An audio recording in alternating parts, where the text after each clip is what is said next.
Hello lovely viewers, आप सभी का मेरे यूट्यूब चैनल पूजा स्टोरी कॉर्नर में स्वागत है। पिछले एपिसोड में आपने देखा कि संजना जिसके मकान में छिपी हुई होती है वह घर अभय का होता है, जिसको नीलम पसंद करती है। अभय अपने माता पिता को सब बता देता है।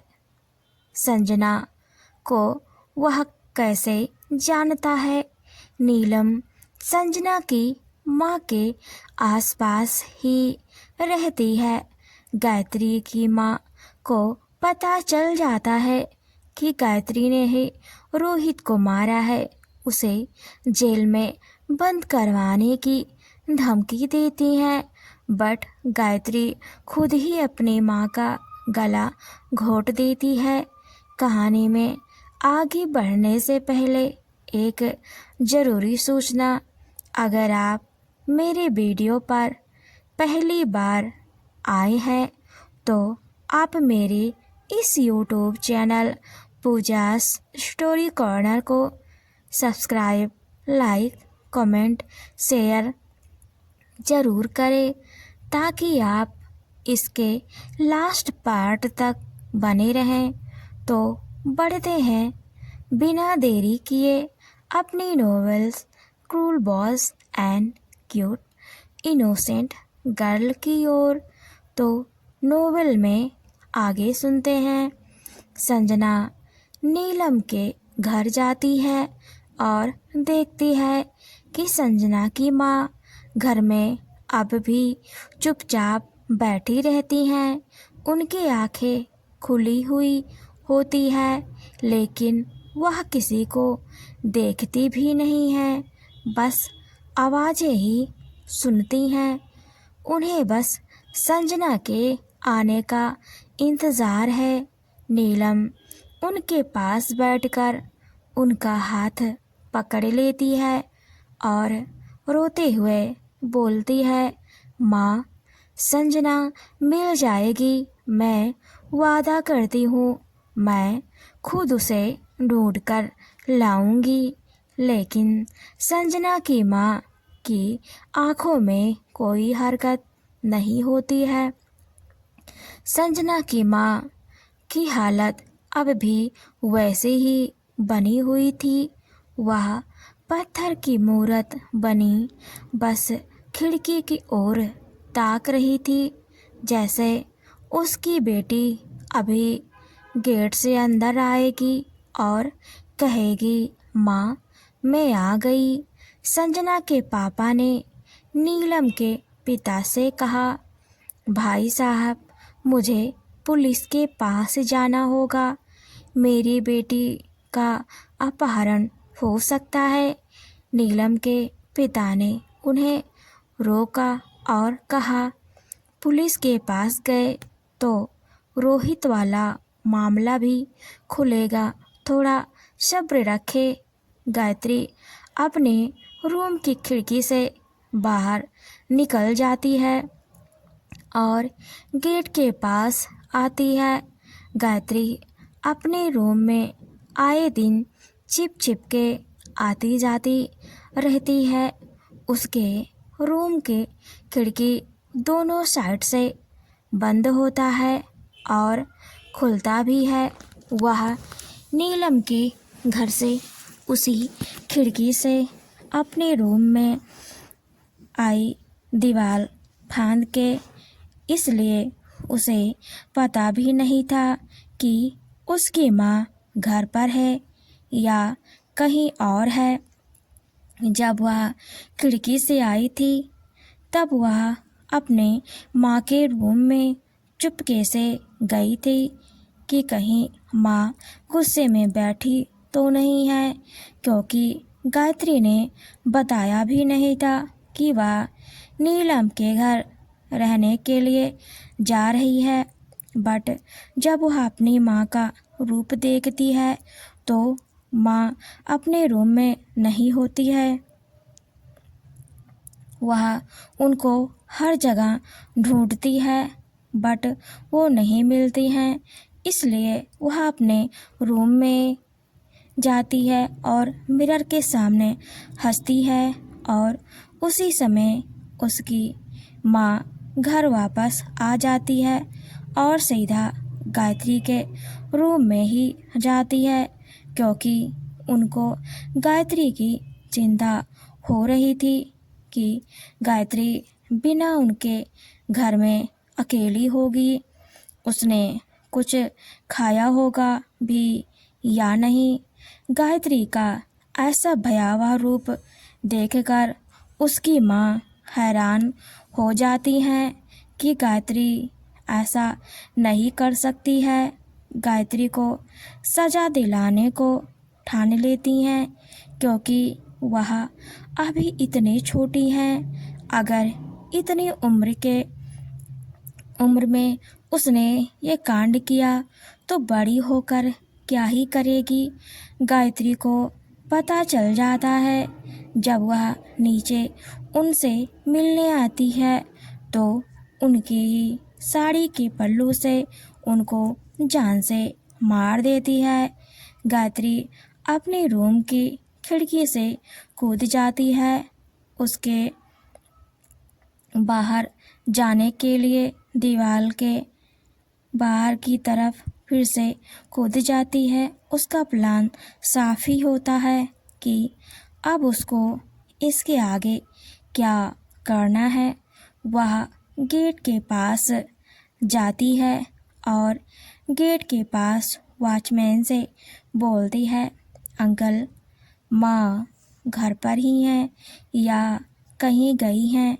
मैं अपनी फ्रेंड के घर गई थी तो मुझे पता नहीं है कि वह घर पर है या कहीं और है। अगर घर पर होंगी कहीं गुस्सा न करे। वैसे भी माँ रोहित के साथ हॉस्पिटल गई थी, पता नहीं रोहित कैसा है। माँ ने आपसे कोई बात की या नहीं? वॉचमैन बोलता है, रोहित के बारे में कोई बात नहीं बताई, पर वह शांत थी। हाँ, अभी कुछ समय पहले ही बाहर से आई हैं। और तुम कहाँ थी? वह मुझसे पूछ रही थी। मैंने बोला, मुझे बता के नहीं गई, हो सकता है कि अपनी किसी दोस्त के घर गई हो। ऐसा ही बोल दिया था मैंने, और तुम आई नहीं। मैं बोल दिया तुम नहीं आई हो। इतना जानकर तो वह सीधा घर में चली गई। वह तुम्हारा इंतज़ार कर रही होगी, जाओ उनसे मिल लो। बहुत चिंता जता रही थी तुम्हारे बारे में। गायत्री गेट से अंदर चली आती है और माँ माँ चिल्लाते हुए घर का दरवाज़ा खोलती है तो उसकी चीख निकल जाती है। वॉचमैन को तुरंत बुलाती है। वॉचमैन अंदर का नज़ारा देखता है तो उसके पैरों तले ज़मीन खिसक जाती है।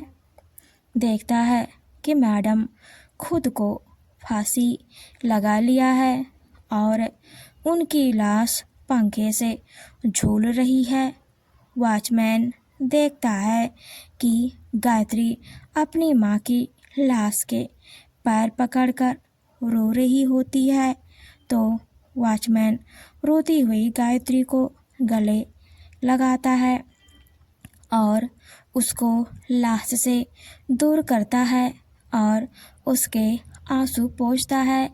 बोलता है, तुम शांत रहो, मैं पुलिस को बुलाता हूँ। वॉचमैन पुलिस को कॉल लगाता है। थोड़ी देर में आसपास बहुत सारी भीड़ जमा हो जाती है। पुलिस और कुछ लोग मिलकर गायत्री की माँ को पंखे से उतारते हैं। पुलिस देखती है कि उनकी आंखें खुली ही है। पुलिस वालों को समझ में नहीं आता है कि इतनी जानी मानी शख्सियत अपने आप को ऐसे पंखे में कैसे लटका सकती है।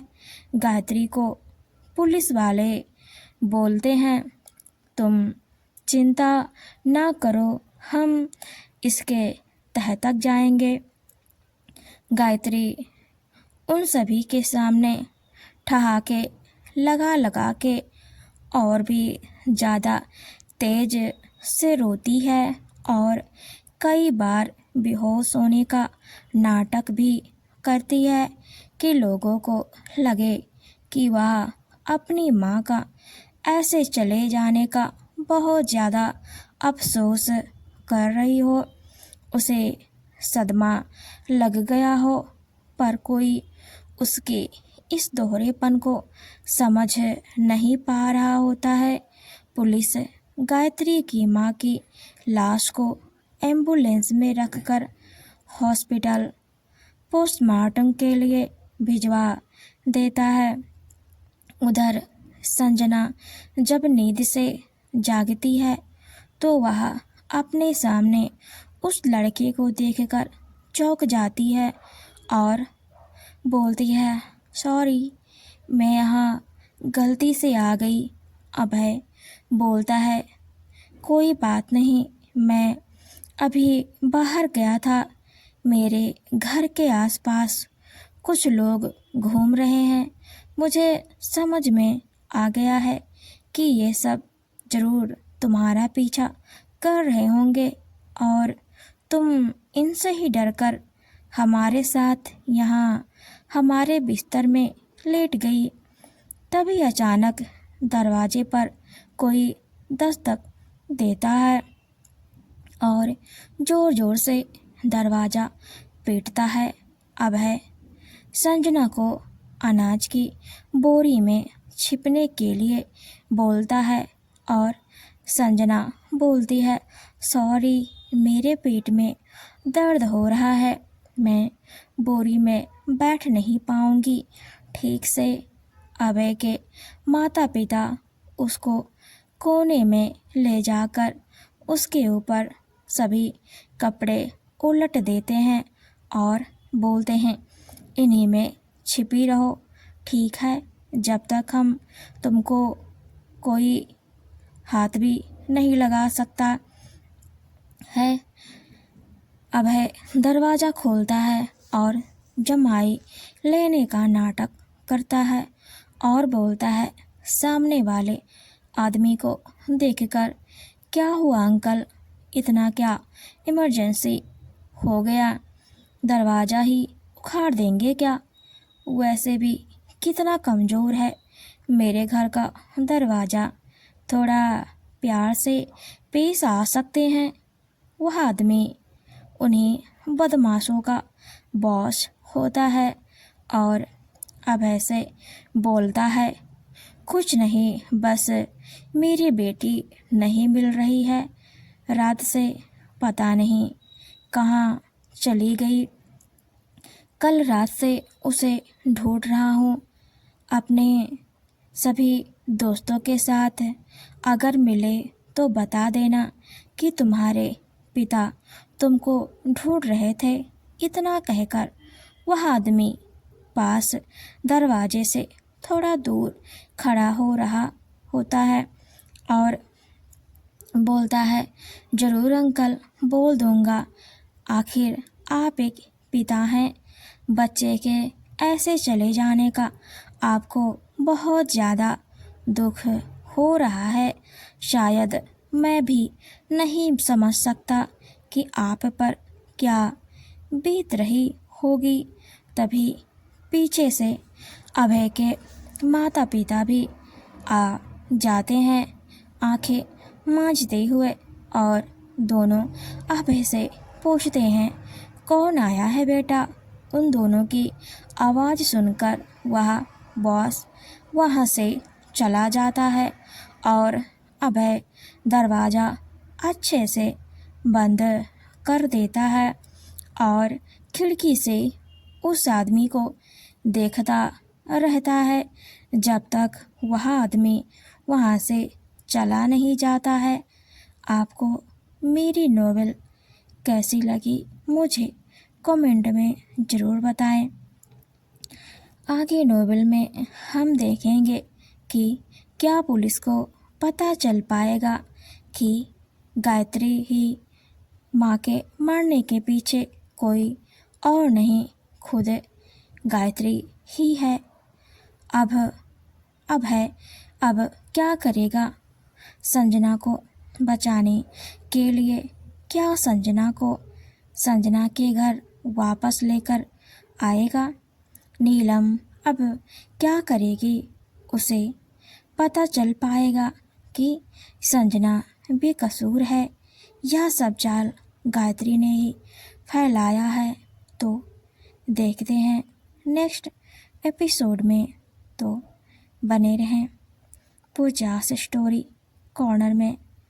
Thanks for watching and keep supporting.